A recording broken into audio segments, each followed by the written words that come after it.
Guys welcome back to my channel. और आज हम बात करने वाले हैं कुछ ऐसी चीज़ों की जो कि आपके लिए काफ़ी फायदेमंद होने वाली है। एक बार सोचो कि तुम्हारा एक फ्रेंड है जिसके 12th में तुमसे कम मार्क्स आते हैं। फिर उसके बाद वो इंजीनियरिंग के लिए बहुत सारे कॉलेजेस खोज रहा होता है और बहुत ज़्यादा परेशान होगा। और उसके रिलेटिव्स उसको बहुत सारे एडवाइजेस दे देते हैं। उसके जो पेरेंट्स हैं ज़्यादा चीज़ें जानते नहीं हैं और वो चीज़ें मान लेते हैं। और उनके सजेशंस जो रिलेटिव्स के द्वारा दिए गए हैं वो आपकी लाइफ में कितने इम्पैक्टफुल हैं, अच्छे हैं, बुरे हैं, वो उस टाइम पे डिसाइड नहीं कर पाते हैं।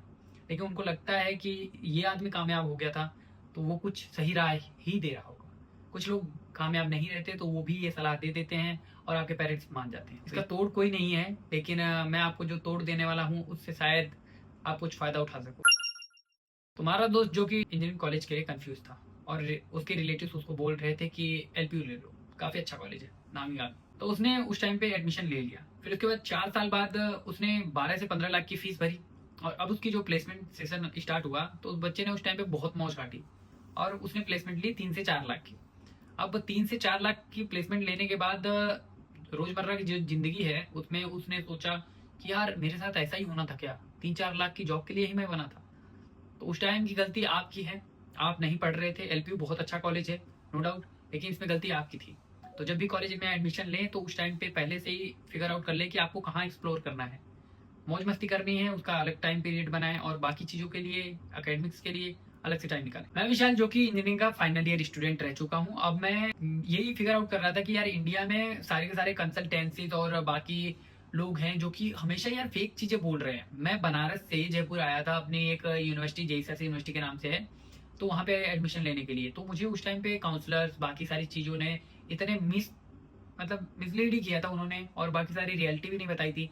एक कॉलेज का सबसे ज़्यादा दिक्कत क्या होता है मैं बताता हूँ। बच्चे क्या रहते हैं, 12th से पास होते हैं और वो हाईएस्ट प्लेसमेंट और लोएस्ट प्लेसमेंट देखते हैं, जो कि वो प्लेसमेंट कब लगा था, कौन सी डेट थी, कौन सी कंपनी थी, और उस टाइम पे कितने प्लेसमेंट रेशियो थे क्लास के।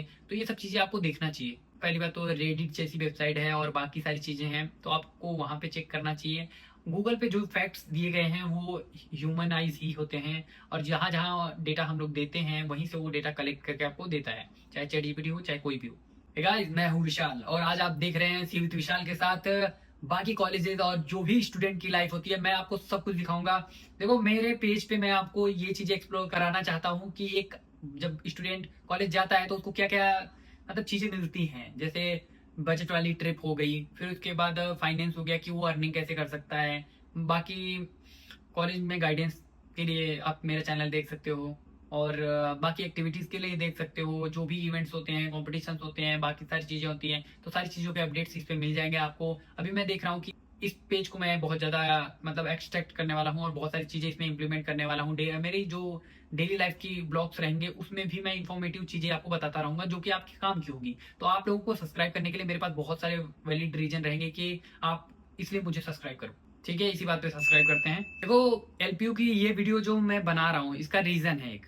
मैं चाहता हूँ कि मेरे टाइम पे मुझे बहुत ही ज़्यादा मिसलीड किया गया, लेकिन इंडिया के जितने भी 1.5 करोड़ छात्र हैं और हर एक ईयर में इतने छात्र पास होते रहते हैं, तो मैं चाहता हूँ कि उन लोगों का भविष्य बना रहे, उनको रियलिटी पता चले जो कि वेबसाइटों पे नहीं लिखा हुआ है। मैं जितने भी स्टूडेंट्स हैं मैं ग्राउंड रियलिटी पे पहले चीज़ें स्टार्ट कर रहा हूँ और सारे कॉलेजेस के बच्चों से कनेक्ट करके फिर उसके बाद वहाँ की चीज़ें बता रहा हूँ।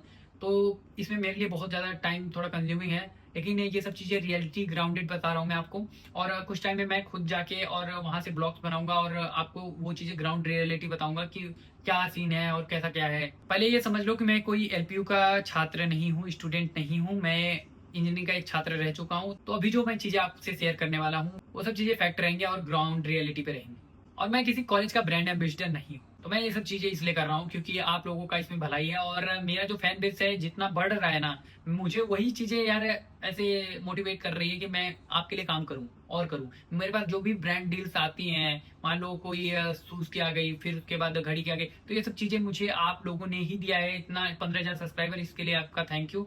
और आप लोगों के लिए वीडियोज मैं लगातार ही ऐसे बनाता रहूंगा। पहले मैं कंसिस्टेंट नहीं था, अब मैं इसी चीज को कंसिस्टेंट रखने की कोशिश कर रहा हूँ। मैं एक स्टूडेंट हूँ, मैं कल भी एक स्टूडेंट था, आज भी एक स्टूडेंट हूँ, और इंजीनियरिंग में फाइनल ईयर में हूँ मैं। तो पास आउट होने में मेरे को बस 3 महीने और बाकी हैं। तो देखो मैं एक चीज बता देता हूँ आपको क्लियरली, कोई भी कॉलेज हो, कॉलेज अच्छा होता है नो डाउट, लेकिन उसमें जो इन्वायरमेंट है वो आपके लिए बहुत ही ज्यादा फायदेमंद होता है।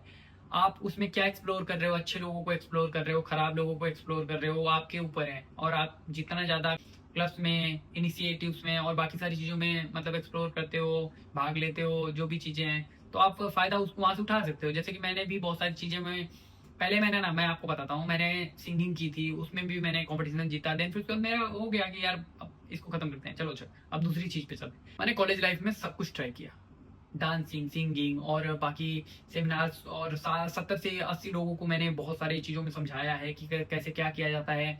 और मैंने, मेरी खुद की एक कम्युनिटी थी जिसमें 80 बच्चे थे जिनको मैं सोशल मीडिया मैनेजमेंट की बाकी सारी चीज़ें समझाता था, एडिटिंग प्रोसेस समझाता था, हाउ टू एडिट्स एंड सब कुछ। तो आप लोग भी ऐसा कर सकते हो आपके कॉलेज में, आपके पास ये टाइम है। देखो मेरा एक ही एम है, अगर कोई भी बच्चा एक गलत कॉलेज चूज करने से बच जाता है तो मेरे इस वीडियो बनाने का काम सफल हो जाएगा। चलिए इसी बात पे सब्सक्राइब करते हैं और चलते हैं आगे की तरफ। तो एलपीयू के बारे में मैं आपको 3 चीजें बताना चाहता हूँ जो कि बहुत ही ज्यादा फेमस है। जैसे कि फैक्ट नंबर 1, यहाँ पे 30,000 स्टूडेंट्स हैं, जो कि एक तरह से पूरा का पूरा ये यूनिवर्सिटी ही अपने आप में एक सिटी है। फैक्ट नंबर 2, एनआईएफ रैंकिंग की बात करें तो ये जो कॉलेज है ये आता है 31st रैंकिंग में पूरे इंडिया में। देखो टाइम्स हायर एजुकेशन में बात करें तो आईआईटीज एनआईटीज की तरह ये 5th पोजीशन पे आता है, जो कि अच्छा कॉलेज है, बहुत ही ज्यादा अच्छा। लेकिन यहाँ की फीस काफी हाई पेइंग है और बच्चा अगर नहीं पढ़ता है तो वो वहां से प्लेसमेंट नहीं ले सकता है। और फैक्ट नंबर 3, प्लेसमेंट्स के क्लेम। 3 करोड़ का यहाँ से इंटरनेशनली पैकेज गया है। और जो ऑन ग्राउंड डोमेस्टिक की बात करें तो यहाँ पे 62 लैक्स, 2200 से 2300 कुछ कंपनीज यहाँ पे आती रहती हैं। तो काफी इंप्रेस हो गए आप। चलो ये तो ब्रोशर की बात थी, अब चलते हैं थोड़ा रियलिटी पे। तो मेरे एक सीनियर है राहुल भैया, जो कि भोपाल से हैं, और 2020 में उन्होंने एलपीयू ज्वाइन किया था। और वहाँ पे सीएससी की फीस थी उस टाइम पे 12 लाख। फर्स्ट ईयर में वो बहुत ही ज़्यादा एक्साइटेड थे, वहाँ पे बहुत अच्छा कल्चर था और कैंपस भी बहुत अच्छा था, और दिलजीत का कॉन्सर्ट और बाकी सारी चीज़ें जो भी होती है वहाँ पे, तो वो सब चीज़ें भी मतलब जाना जाता है। वो एलपीयू काफ़ी फेमस है भाई इस चीज़ के लिए। तो वो बोलते हैं कि उस टाइम पे जो कैंपस में मतलब एक कॉन्सर्ट हुआ था उसमें उनको मजा आ गया था, वो आके हमको सुना रहे थे कॉल पे। फिर उसके बाद यही बोलते थे कि सेकेंड ईयर में आते ही रियलिटी पता चली उनको। और उसके बाद जैसे ही सेकेंड ईयर उनका आया था, फर्स्ट ईयर में तो उन्होंने बहुत ज्यादा मौज काटी थी, उसके बाद जब सेकेंड ईयर उनका आया तो वही बोलते थे कि सब्जेक्ट अब कुछ ज्यादा ही डिफिकल्ट हो गए हैं, अब पढ़ने में थोड़ा सा प्रॉब्लम आता है मुझे। मेन बात वहाँ की कुछ फैकल्टी भी अच्छी थी बहुत ज्यादा, और कुछ ज्यादा थोड़ी से मतलब ठीक ठाक। और फाइनल ईयर आते आते बहुत सारी कंपनीज आई, 2200 से 2500 कंपनीज आई, और उसमें उनको प्लेसमेंट लेना था। तो उस टाइम पे उनको सारी चीजें यूट्यूब से पढ़नी पड़ी, जो कि हर एक इंजीनियरिंग के छात्र की ये रियलिटी है कि वो कितने भी अच्छे कॉलेज में चला जाए लेकिन वो पढ़ेगा बाबू यूट्यूब से ही। तो मैं आपको बताना चाहता हूँ कि एजुकेशन जो सिस्टम है ना पूरे इंडिया में, उसको बिजनेस की तरह बेचा जा रहा है। तो आप कहीं भी एडमिशन लेने से पहले ना उस कॉलेज के बारे में ऐसा जांच पड़ताल कीजिए, ऑन ग्राउंड रियलिटी जानिए कि वो कॉलेज है कैसा, फिर उसके बाद वहां पे एडमिशन लीजिए। कुछ नहीं समझ में आ रहा है, हम अपना कॉन्टेक्ट नंबर दे रहे हैं यहाँ पे, ठीक है। और सैटरडे संडे फ्री रहते हैं हम, बाकी दिनों में फ्री नहीं रहते हैं, तो आपको वहां पे रिस्पॉन्स नहीं दे पाएंगे। लेकिन विद इन 24 आवर्स मैं आपको व्हाट्सएप पे शेयर कर सकता हूँ डेटा, बिकॉज मैं अभी भी रात के 3 बजे शूट कर रहा हूँ ये वीडियो।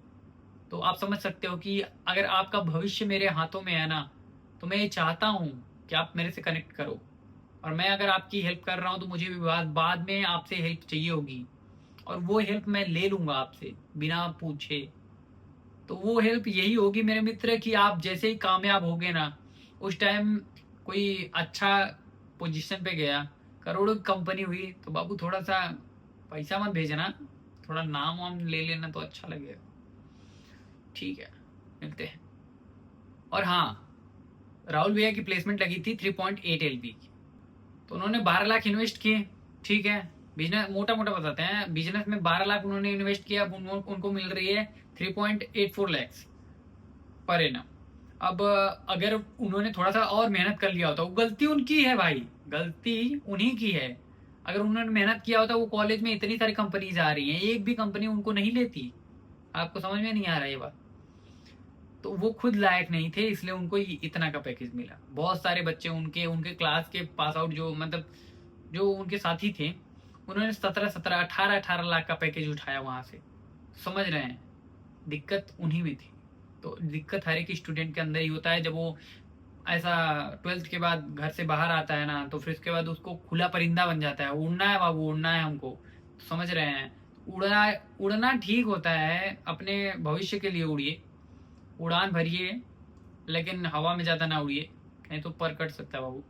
अब मैं तुम्हें वो रियल डेटा देने वाला हूँ जो कि ऑन ग्राउंड रियलिटी है। एलपीयू की फीस की बात करें तो फिर उसके बाद वहाँ का रियल स्ट्रक्चर ऐसा है कि आपके 10 से 15 लाख रुपए वहाँ पे फीस फीस में खर्चे होने वाले हैं। और हॉस्टल की बात करें तो वहाँ पे 80,000 से 1 लाख के आसपास आपका जाएगा, 1.20 समथिंग। फूड का मान लो तो 60 से 80,000 उसका भी, जो कि आप ऐसे ही उड़ा दोगे फास्ट फूड पे, बाकी तो मेस का मिल ही रहा है। ठीक है, मतलब 4 साल में आप 15 से 18 लाख रुपए लगाने वाले हो।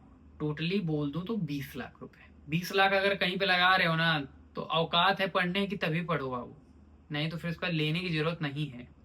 रीजन यही है तुम्हारे एडमिशन लेने का कि अगर माँ बाप की चीजों पे तुम खड़ा उतर सकते हो तभी इतना पैसा लगवाना। मैं तुमसे ऑन फेस रियलिटी बता रहा हूँ मेरे भाई, कि जितने स्टूडेंट्स यहाँ पे आते हैं ना, उसमें से 90% स्टूडेंट्स ऐसे होते हैं जो कि गलत संगति में ही जाना चाहते हैं। जब माँ बाप सामने आते हैं ना, तब जाके उसमें से 30% अच्छे हो पाते हैं। जो 30% अच्छे होते हैं उन पे दबाव होता है फैमिली का, जिम्मेदारी वाले होते हैं। बाकी जो 10% होते हैं वो ऐसे हो जाते हैं कि उनके ऊपर माँ बाप का ही दबाव रहता है। और बाकी जो बाकी के स्टूडेंट्स है 50%, वो तो आप लोग खुद जानते हो कि वो क्या है। बात करते हैं स्कॉलरशिप की। स्कॉलरशिप के लिए आपको एलपीयू नेस्ट देना पड़ेगा, जो कि एक स्कॉलरशिप की एक टेस्ट है। आप आराम से इजीली पास कर सकते हो उसको, और स्कॉलरशिप आपकी लगवा सकते हो। 8 लाख तक की स्कॉलरशिप पे यहाँ पे चली जाती है, अगर आप अच्छे तरीके से उस एग्जाम को दे पाते हैं तो। देखो, स्कॉलरशिप मिलना बहुत आसान है, लेकिन उसको मेंटेन करना बहुत ही ज्यादा मुश्किल है। 7 से 8 सीजीपीए तक आपको मेंटेन करना पड़ेगा। जैसे जैसे कॉलेजेस होते हैं उनके क्राइटेरिया उस हिसाब से होते हैं। मैं गाइडलाइंस आपको और पीडीएफ जो है बाद में प्रोवाइड कर दूंगा, जैसे आपको जरूरत पड़े। अगर आपका एक भी सेमेस्टर खराब होता है तो आपकी स्कॉलरशिप कट हो जाएगी। बात करते हैं एलपीयू के प्लेसमेंट की। रियलिटी ये है कि जो 62 लैक्स गया था वो प्लेसमेंट, वो सिर्फ एक बच्चे का गया है। ब्रिलियंट स्टूडेंट एक ही निकलता है, और बाकी जो स्टूडेंट्स हैं उनका क्या। तो उनके लिए मैं आपसे बताना चाहता हूँ कि सारे इंजीनियरिंग के कॉलेज जो पूरे इंडिया में फैले हुए हैं, बहुत ऐसे कम कॉलेजेस हैं जहाँ पे बहुत ज़्यादा हाईएस्ट प्लेसमेंट या एवरेज प्लेसमेंट भी अच्छा हो। ये एलपीयू वैसे बहुत ज़्यादा अच्छा है, वहाँ पे आराम से अगर आप मीडियम की बात करोगे तो मीडियम पैकेज आराम से 15 से 25 तक चला जाता है। ठीक है, लेकिन जो एवरेज पैकेज है, एवरेज पैकेज मैं यही बोलूंगा कि 10 से 12 एलपीए से ज्यादा आपके पैकेज नहीं जाते हैं। जो एवरेजली स्टार्ट होते हैं वो 6 से स्टार्ट हो जाते हैं, चाहे वो एलपीयू हो या कोई भी कॉलेज हो। देखो, जो सबसे ज्यादा प्लेसमेंट लेके जाता है वो सीएससी का स्टूडेंट रहता है। मैकेनिकल हुआ, फिर उसका सिविल हुआ, इन सब की थोड़े प्लेसमेंट डाउन ही लगते हैं। और मैंने इसलिए बोला था कि जो 3.4 एलपीए का लगा था ना, वो थोड़े सिविल से थे, तो उनका इशू यही था। बात करते हैं कैंपस लाइफ की। जो एलपीयू में कैंपस है ना, वही सबको फैन फॉलोइंग देता है स्टूडेंट्स को। कैंपस लाइफ की बात करें तो 24 आवर्स वहाँ पे लाइब्रेरी मिलती है आपको एलपीयू में, और मैं इसी चीज का बहुत बड़ा फैन हूँ। और पढ़ाई के साथ साथ ये इवेंट्स, फेस्ट और इन सब चीजों पे, कल्चरल एक्टिविटीज पे काफी ज्यादा ध्यान देते हैं। अदर स्किल्स में भी इनका काफी ज्यादा बोलबाला है पूरे इंडिया में। बात करते हैं स्पोर्ट्स फैसिलिटीज की, जो कि जिम, पूल और बाकी सारी चीजें आपको मिलने वाली है। कैंपस आपको इतना बड़ा मिलेगा कि अगर आपकी ए ब्लॉक में क्लासेस लग गई तो आपको एफ ब्लॉक तक जाने के लिए 20 मिनट का वॉकिंग डिस्टेंस मिलेगा। अब मैं तुम्हें एक सिंपल फॉर्मूला बताऊंगा जिससे तुम ये डिसाइड कर पाओगे कि एलपीयू तुम्हारे लिए सही है या नहीं। इसके लिए तुमको खुद से 3 सवाल पूछने पड़ेंगे। सवाल नंबर पहला, तुम्हारी ब्रांच क्या है, सीएससी, एआई या डेटा साइंस। अगर तुम सीएससी या एआई या डेटा साइंस से हो तो तुम एलपीयू कंसिडर कर सकते हो। अगर तुम मैकेनिकल, सिविल या इलेक्ट्रिकल से हो तो पहले तुम्हें सोचना पड़ेगा कि तुम्हारी स्कॉलरशिप सही लग रही है या नहीं, और वहाँ के प्लेसमेंट्स कितने वीक हैं, कितने लोएस्ट प्लेसमेंट गए हैं। ऑन ग्राउंड रियलिटी तुमको पता करना। सवाल नंबर 2, तुम्हारा जेई स्कोर क्या है। अगर 70% तुम्हारी जेई के स्कोर है तो फिर उसका तुमको एनआईटी मिल सकती है, तुमको वहाँ के लिए ट्राई करना चाहिए। आईआईटी एनआईटी बेस्ट होती है, और बाकी एलपीयू ठीक है, एलपीयू तो अब चल ही रहा है। अगर तुमने जेई नहीं दिया है तब तुम एलपीयू कंसिडर कर सकते हो। सवाल नंबर 3, तुमको स्कॉलरशिप मिलेगी या नहीं। अगर तुमको 50% की स्कॉलरशिप मिलती है तो नो डाउट तुम एलपीयू ले सकते हो। अगर तुम्हारे जेई में अच्छे खासे नंबर आए हैं तो आईआईटी एनआईटी आपको मिलेगी, आप वहाँ पे जा सकते हो। और एनआईटी प्लस में आपको स्कॉलरशिप मिल रही है तो आप एलपीयू कंसिडर कर सकते हो। अगर तुम्हारी जेई वीक है और तुम चाहते हो सीएससी में करना तो फिर उसके बाद एलपीयू कंसिडर। अगर आप नॉन सीएससी और नो स्कॉलरशिप पे हैं तो आप दूसरे कॉलेज की भी ऑप्शन रख सकते हैं, क्योंकि यहाँ पे फीस ज्यादा है। तो आप दूसरे ही कॉलेज देख लो ना यार, बहुत सारे प्राइवेट यूनिवर्सिटीज हैं, और 30 दिन में 30 यूनिवर्सिटी मैं दिखाने वाला हूँ। आप इससे भी डिसाइड कर सकते हो कि आपके लिए कौन सी बेस्ट यूनिवर्सिटी होने वाली है। एक लास्ट लाइन बोलना चाहूंगा दोस्त, कॉलेज तुम्हारी लाइफ नहीं बनाता, तुम्हारी लाइफ तुम खुद बनाते हो। अगर तुम तुम्हारे लिए मेहनत कर सकते हो तो तुमको कामयाब होने से कोई नहीं रोक सकता। एलपीयू से भी लोग गूगल में गए और जेईसीआरसी जैसे यूनिवर्सिटी से लोग स्टार्टअप और बहुत सारी चीज़ें करके फंडिंग भी उठा रहे हैं। लेकिन अगर तुमने एक गलत कॉलेज चूज कर लिया तो तुम्हारे 4 साल वेस्ट हो जाएंगे। जो 15 लाख से 20 लाख वो तुम्हारे वेस्ट होंगे। देखो, मैंने इसलिए ये वीडियो बनाया है क्योंकि मेरा काम है तुम्हें सच दिखाना और तुम्हारा काम है एक सही डिसीजन लेना। अगर तुम कंफ्यूज हो तो नीचे डिस्क्रिप्शन में यहाँ पे आपको फॉर्म लिंक मिल जाएगा जिसको आप फिल कर सकते हो। और मैं सैटरडे और संडे को फ्री रहता हूँ। मैं पूरा का पूरा लिस्ट चेक करता हूँ जिनके जिनके डिटेल्स मेरे पास रहते हैं। मैं सबको कॉल लगाता हूँ, पर्सनल कॉल, जो कि मेरे नंबर से होता है। तो आप उस टाइम पे मुझसे जितने भी क्वेश्चंस कर सकते हो वो आप रेडी रखना। नहीं या तो फिर इसको मेरा यहाँ पे व्हाट्सएप नंबर है, आप यहाँ पे भी मुझे हाई ड्रॉप कर सकते हो और अपनी पहले नाम, नंबर और चीज़ें शेयर करना मुझसे, डिटेल्स शेयर करना। देन फिर उसके बाद मुझसे क्वेश्चन पूछना कि आप क्या क्या चीज़ें मतलब पूछना चाहते हो। क्योंकि देखो, मैं किसी को याद नहीं रखता, लेकिन अगर वो डेटा मेरे पास रहता है ना तो फिर मैं उसको रफ या किसी भी कॉपी में लिख के रख लेता हूँ। देन फिर उस बच्चे से बात करता रहता हूँ और आगे जो भी उसकी क्वेरीज रहती हैं तो फिर मैं उसको सॉल्व करता रहता हूँ। मेरा बस एक ही एम है कि मैं 1000 से 2000 बच्चों का अभी जो पिछली बार कराया था एडमिशन, अब ऐसे ही ना मैं 10 से 20,000 एडमिशन इस बार क्लेरिफिकेशन दूं बच्चों को जो खुश होके मेरी ऑडियंस बन सके। मैंने ये 15,000 की ऑडियंस जैसे ही कमाई है ना, मैं चाहता हूँ कि आगे मैं 100 के तक इस सब्सक्राइबर्स को लेके जाऊँ और वो बच्चे जेनुअनली मेरे लिए काम तो आएंगे ही इन फ्यूचर। हाँ, इतना तो कर ही सकते हो यार, तुम्हारी ही बात कर रहा हूँ मैं देखो तुमको पर्सनली रिप्लाई दूंगा और मेरे जो इतने साल का एक्सपीरियंस है मैं तुमको सारी चीज़ें बताऊंगा कि मेरी कॉलेज लाइफ कैसी रही और बजट ट्रिप्स और बाकी सारी चीज़ें भी मैं इस पेज पे शेयर करने वाला हूँ। सब्सक्राइब करो क्योंकि अगली वीडियो में यूनिवर्सिटी की रियलिटी वो भी ब्रूटल वाली आपको मैं बताने वाला हूँ। तब तक सही सोचो, सही चुनो। सिर्फ विशाल के साथ। और जल्दी हम अपनी कुछ पेज लॉन्च करने वाले हैं जैसे फाइंड राइट कॉलेज, जो कि आपको फैक्ट रियलिटी बताएगा, ग्राउंड रियलिटी कि कॉलेज एक्चुअली क्या कर रहे हैं, कैसे बिजनेस बना रहे हैं उनका। उनके लिए कोई मैटर नहीं करता कि स्टूडेंट क्या चाहता है, उनको मैटर करता है उनका बिजनेस, जो वो चाहते हैं कि उनका प्रॉफिट हो। आप अगर भीड़ का हिस्सा बनना चाहते हो तो फिर उसके बाद आप कंसीडर कर सकते हो किसी भी कॉलेज को। लेकिन अगर आपने एक डिसीजन सही लिया तो आपकी पूरी लाइफ बन सकती है। मैं आपको इतनी सारी चीज़ें गाइडेंस देने वाला हूँ और 30 दिन में 30 कॉलेज हम देखने वाले हैं। इसमें आप अपने बजट के अकॉर्डिंग अपना ड्रीम कॉलेज भी चूज कर पाओगे और बाकी सारी चीज़ें भी, fact reality, ground reality. Because जो गूगल पे चीज़ें दी गई हैं वो हम ही ने ब्लॉग्स लिखे हुए हैं और जो वेबसाइट्स होती हैं उन्हीं का डेटा उठा के आपको चैट जीपीटी भी देता है। मिलते हैं नेक्स्ट एपिसोड।